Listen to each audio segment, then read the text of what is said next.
Higher education से जुड़े छोटे या बड़े अपडेट के लिए सब्सक्राइब करें डीके गुरु ट्यूटोरियल। साथ ही किसी भी नोटिफिकेशन को पाने के लिए बेल आइकन को दबाना ना भूलें। हेलो दोस्तों, कैसे हैं आप लोग। उम्मीद करता हूं आप सब अच्छे होंगे। मैं दीपक कुमार अपने यूट्यूब चैनल डीके गुरु ट्यूटोरियल में आप सभी सहपाठियों का हार्दिक अभिनंदन करता हूं। दोस्तों, इन दिनों मैं अपने चैनल पे एक सीरीज चला रहा हूं जिसका नाम है सफलता की कहानी मेधावी के जुबानी, जिसमें मैं आप लोगों को अलग अलग मेधावी विद्यार्थियों से मिला रहा हूं जिन्होंने दिसंबर 2018 में आयोजित हुए नेट का एग्जाम में जेआरएफ क्लियर किया है या नेट क्लियर किया है। अगर यदि आप में से कोई नेट या जेआरएफ क्लियर किए हैं तो मुझे आप संपर्क कर सकते हैं ताकि आपका अनुभव का लाभ आने वाले वक्त में जो स्टूडेंट एग्जाम देने वाले हैं उसको मिल सके। दोस्तों, आज इस सीरीज को आगे बढ़ाते हुए हमने आपके लिए एक ऐसे स्टूडेंट का कहानी लेकर आया है कि ऐसे स्टूडेंट के साथ का इंटरव्यू लेकर आया हूं जिन्होंने अपना ग्रेजुएशन मैथमेटिक्स साइंस से करी, उसके बाद उन्होंने सीधे पीजी एमए कर लिया, मतलब अपना स्ट्रीम चेंज किया और स्ट्रीम चेंज करने के 1 साल के अंदर अपेयरिंग में ही नेट का एग्जाम क्लियर कर गया। तो ये बहुत इंटरेस्टिंग है ये पूरा इंटरव्यू। इस पूरे इंटरव्यू को जरूर सुने, बहुत इंस्पायर करेगा आपको ये इंटरव्यू। तो चलिए चलते हैं आपको लिए उस इंटरव्यू पे जहां पे मैंने नेहा शर्मा जी से बात किया है कि उन्होंने आखिरकार ये कैसे किया कि सीधे स्ट्रीम चेंज किया, बीएससी से सीधे एमए में पहुंची और वहां जाते ही 1 साल में उन्होंने नेट का एग्जाम पहली बार देते हुए अपेयरिंग में ही क्लियर कर ली। तो चलिए सुनते हैं पूरा इंटरव्यू। हेलो हेलो, क्या मैं नेहा शर्मा जी से बात कर रहा हूँ? जी सर। जी, मैं डीके गुरु ट्यूटोरियल से दीपक कुमार बोल रहा हूँ मैम। नमस्कार सर। नमस्कार। ऐसा है नेहा जी कि हमने सुना है आपने अपेयरिंग में ही नेट क्लियर कर लिया है। जी सर, मैं अपने एमए के 3rd सेमेस्टर में मैंने इस एग्जाम के लिए प्रिपेयर किया था। और अभी मैंने दिसंबर 2018 वाला अटेम्प्ट निकाला है। ओके, सबसे पहले तो आपको कॉन्ग्रेचुलेशन मेरे ओर से। Thank you sir, thank you. Neha ji, मैं आपका एक शॉर्ट इंटरव्यू करना चाहता हूं ताकि आपका ये जो एक्सपीरियंस इतने कम समय में जो आपने हासिल किया उसका बेनिफिट स्टूडेंट्स को मिल सके। क्या मैं कर सकता हूं? जी सर, जी। Neha ji thank you. तो नेहा जी, आप पहले तो अपना इंट्रोडक्शन दे दीजिए, एक जितना शॉर्ट हो सके शॉर्ट इंट्रोडक्शन एक दीजिए जहाँ पे आप बताइए मुझे कि किस यूनिवर्सिटी से आप पढ़ी हैं, क्या नाम है, कहाँ से रहती, कहाँ की रहने वाली हैं आप? जी सर। सर मैं बेसिकली मेरा नाम नेहा शर्मा है फर्स्ट ऑफ ऑल, एंड मैं हरियाणा के पंचकुला डिस्ट्रिक्ट के पास पंचकुला डिस्ट्रिक्ट में बरवाला करके है, तो मैं रिहोड़ की रहने वाली हूँ।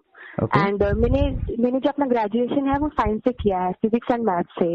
लेकिन मेरा फिर इंटरेस्ट स्विच हो गया और मैंने फिर पॉलिटिकल साइंस से पंचकुला सेक्टर 1 कॉलेज से मैंने मास्टर्स अपने अभी परस्यू कर रही हूँ।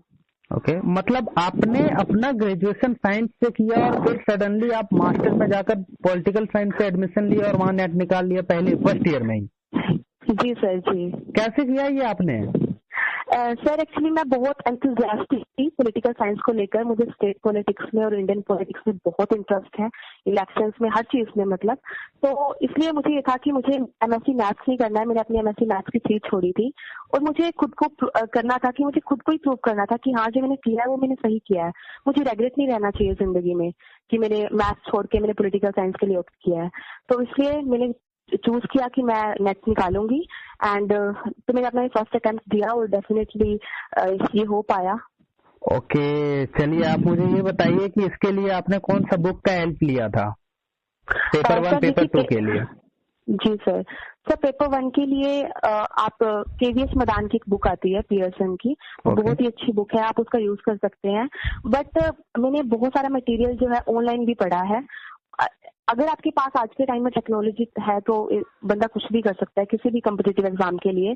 तो मैं यूट्यूब पे बहुत सारे चैनल्स हैं जिनका आप सहारा ले सकते हैं पेपर 1 की कोचिंग के लिए। एंड पेपर 2 के लिए इग्नू का मटेरियल बहुत अच्छा है। प्लस जो मेरा सब्जेक्ट है, आपको बहुत ही स्टैंडर्ड बुक्स फॉलो करनी चाहिए। मार्केट में बिकने वाली जो 400-500 की बुक आती है जिसके अंदर पूरा मटेरियल होता है दिया हुआ एक ही बुक में, वो फॉलो करने से बच्चों को बचना चाहिए क्योंकि उसके अंदर बहुत शॉर्ट दिया होता है और बहुत कम दिया होता है, तो बच्चे भटक जाते हैं। तो जरूरी है कि आप स्टैंडर्ड बुक्स का यूज करें, क्योंकि पेपर 2 जो होता है वो बहुत लेंथी होता है उसका सिलेबस। तो जरूरी नहीं है कि आप पूरा सिलेबस कवर करें। पेपर मतलब मैंने पूरा स्मार्ट वर्क करें। सिलेबस जी बिल्कुल बिल्कुल स्मार्ट वर्क करें और पेपरों को एनालाइज करें, पास्ट ईयर पेपर्स को, कि हाँ किस तरीके से और किस एरिया में से क्वेश्चन पूछे जा रहे हैं, उस एरिया को एनालाइज करें, उसमें पूरी दक्षता हासिल कर लें और उसके क्वेश्चंस निकालें एंड डेफिनेटली हो जाता है। ओके, ये बताइए नेहा जी, बहुत सारे स्टूडेंट का ये क्वेश्चन रहता है कि जो सफल हो जाते हैं किसी भी कॉम्पिटेटिव एग्जाम में, वो कितना घंटा पढ़ाई किया था? आपने कितना घंटा पढ़ाई करी, ये काम कर पाया? सर मैं बिल्कुल भी मैंने अगस्त से अपनी प्रिपरेशन शुरू की थी इसी साल, पिछले साल। तो मैंने 3-4 महीने प्रिपरेशन किया, बल्कि मेरे मास्टर के एग्जाम थे। नेट का एग्जाम मेरा 21 को था और मेरे जो मास्टर के एग्जाम थे वो 8 तारीख को खत्म हुए थे। तो मेरे पास बीच में दोहराई के लिए भी 10 ही दिन थे। तो मैंने 3 महीने 4 to 5 आवर का जो स्टडी होता है, लाइक 5 to 6 आवर पढ़ना कोई बड़ी बात नहीं है। आप इजीली आप इसे अप्रोच कर सकते हैं, मजे से पढ़िए और बिना बर्डन के पढ़िए तो हो जाता है। ओके, आप मुझे ये बताइए, कहीं से आपने इसके लिए कोचिंग लिया था या फिर सेल्फ स्टडी था ये? सर देखिए, कोचिंग आई थिंक इस पेपर के लिए कोचिंग लेना कोई जरूरी नहीं है, मैंडेटरी नहीं है, नहीं लिया था मैंने। और आप इसे अपने आप से सेल्फ स्टडी करके डेफिनेटली आप इसे कर सकते हैं, क्योंकि जो कोचिंग होती है ना, वो कहीं ना कहीं आपकी जो खुद की पढ़ने की या चीजों को एक्सप्लोर करने की जो क्षमता होती है ना, उसे कम कर देती है अकॉर्डिंग टू मी। तो आपको डेफिनेटली सेल्फ स्टडी के लिए चूज करना चाहिए रादर देन कोचिंग। चलिए, आपने बहुत अच्छा बात कहा, ये कि कोचिंग हमारी सेल्फ स्टडी को धीरे धीरे दबाते जाती है और लगता है कि हम कोचिंग पे डिपेंडेंट हो गए, है ना? जी जी सर, हम डिपेंड हो जाते हैं दूसरे लोगों पे कि वही हमें पढ़ाएंगे, वही हमें कराएंगे, लेकिन हमें खुद को इतना काबिल बनाना चाहिए कि हम खुद से चीजें करें और खुद से सीखें। ओके नेहा जी, आपको भी पता होगा, आपने नेट निकाला है कि पेपर 1 का बहुत ज्यादा अधिक इम्पोर्टेंस होता है इस एग्जाम में। तो पेपर 1 का कैसे प्रिपरेशन किया जाए कि अधिक से अधिक मार्क्स आ जाए? जी सर, पेपर 1 में जैसे हमारे पास 10 यूनिट होती है, हम सब जानते हैं। तो पेपर 1 में कुछ यूनिट्स ऐसी हैं जो स्टैटिक हैं, लाइक जिनमें चीजें नहीं बदलती हैं, लाइक टीचिंग एप्टीट्यूड, आपका रिसर्च हो गया, कम्युनिकेशन हो गया एंड डाटा इंटरप्रिटेशन, आरसी। ये कुछ ऐसी यूनिट्स हैं जिनको आप अगर मार्क्स से जिनमें अच्छा जाते हैं तो डेफिनेटली आपके बहुत चांसेस हो जाते हैं हाई नेट और जेआरएफ क्लियर करने के। तो अगर आप इनको निकाल देते हैं, जैसे टीचिंग आप अपना अच्छे से कर लीजिए, जो स्टैटिक पोर्शन है, क्योंकि लाइक हायर एजुकेशन है, पीपल एंड एनवायरनमेंट है, इसमें क्वेश्चन पूछे जाते हैं करंट से। तो अगर आप करंट नहीं भी कर पाते हैं तो आप अपना स्टैटिक पोर्शन जो है वो पूरा ऐसे रखिए कि अगर इसमें से कुछ आएगा तो मैं नहीं छोड़ूंगी। ओके, अच्छा ये बताइए मुझे, एक और चीज है जिसका वैल्यू बहुत ज्यादा अधिक है नेट के एग्जाम में, वो है प्रीवियस ईयर का क्वेश्चन पेपर। क्या आपको लगता है कि वो बहुत ज्यादा इम्पोर्टेंट थिंग्स हैं? हाँ जी सर, बिल्कुल वो बहुत बहुत इंपॉर्टेंट है प्रीवियस ईयर के पेपर को सोल्व करना। बिकॉज अगर आप प्रीवियस ईयर के क्वेश्चन को सोल्व करते हैं, वो आपको एक आइडिया देते हैं कि क्वेश्चन कहाँ से पूछा जाता है और किस चीज से पूछा जाता है। जैसे मेरे पास पॉलिटिकल साइंस था तो उसके अंदर बहुत सारे थिंकर है और हर एक थिंकर को पढ़ पाना मतलब इट्स नॉट लाइक कि बहुत इजी है। तो आपको फोकस करना चाहिए कि किससे ज्यादा क्वेश्चन आ रहे हैं और आपको उन्हीं को अच्छे से प्रिपेयर करना चाहिए। ओके, आपने जी आपने अभी जो नया जो सिलेबस आया है उसको आपने देखा?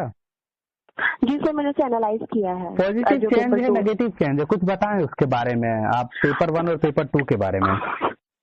सर पेपर 1 में तो एग्जैक्ट वही है चीजें, सिर्फ पेपर 1 में जहाँ तक मैंने एनालाइज किया है, जो आप हमारा क्वांटिटेटिव एप्टीट्यूड आता है उसे बढ़ा दिया गया है। उसमें परसेंटेज का क्वेश्चन आएंगे अभी, पहले जैसे रेशो के क्वेश्चन आते थे, सिंपल क्वेश्चन आते थे पहले, लेकिन अभी उन्होंने थोड़ा बढ़ा दिया है लेवल, स्पीड, डिस्टेंस, इन सबसे क्वेश्चन आ सकते हैं। तो डेफिनेटली रिस्क नहीं लेना चाहिए इस बार।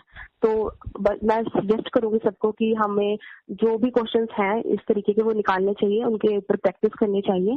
और आई थिंक पेपर 1 का इतना इम्पैक्ट नहीं पड़ा है पेपर 1 पे, बट जो मेरा सब्जेक्ट है पॉलिटिकल साइंस पेपर 2, उसका सिलेबस पहले इतना डिफाइंड नहीं था।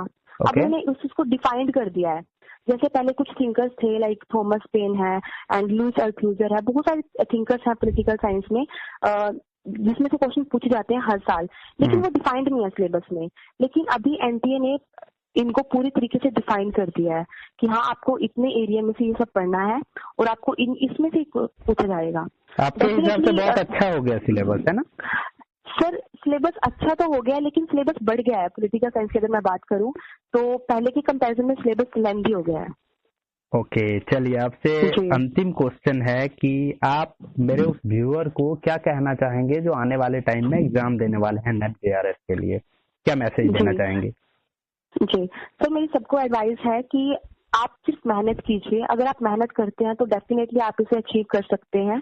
अपने ऊपर कॉन्फिडेंस होना चाहिए। और एक है बहुत इंपॉर्टेंट चीज, वो है रेगुलर पढ़ना। अगर आप रेगुलर स्टडी करते हैं, ऐसा नहीं होता कि आपने 2 दिन पढ़ लिया, बहुत एंथुसियास्टिक हैं, और थर्ड डे आपने गिव अप कर दिया कि नहीं मुझसे नहीं होगा। तो ऐसा नहीं होता है। डेफिनेटली आपको रिस्क लेना पड़ता है जिंदगी में। रिस्क लीजिए, मेहनत कीजिए। और अगर आप 4 महीने भी, अगर 4 से 5 महीने आप अच्छे से पढ़ जाते हैं, डेली स्टडी करते हैं 5 से 6 घंटे, तो डेफिनेटली आप इसे कर सकते हैं। ओके, आपके हिसाब से अगर कंटिन्यू पढ़ाई से ये आराम से निकल जी सकता है ना?